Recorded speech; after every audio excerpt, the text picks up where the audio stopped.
Welcome to Pindar Poetry. We hope you learned something new. You start by confirming pairing and power. This matters because sync only happens when the devices connect.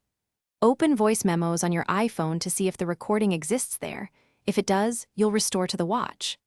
Once done, go to Settings, your name iCloud, and make sure iCloud Drive and voice memos are toggled on.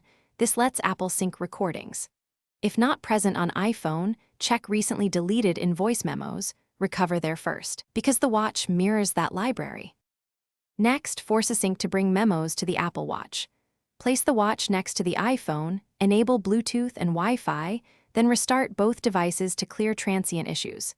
In the Watch app on iPhone, find voice memos under Installed Apps, toggle it off, wait 10 seconds, then toggle it on. This often triggers a fresh sync. If a clip was deleted, restore it from iPhone's Recently Deleted or iCloud.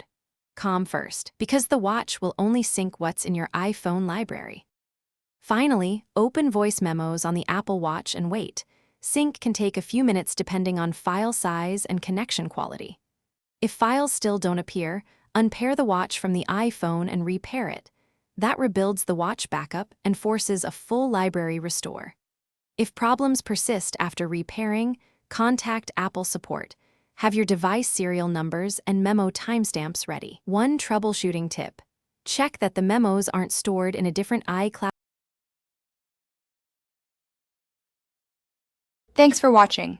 Consider subscribing if we helped you.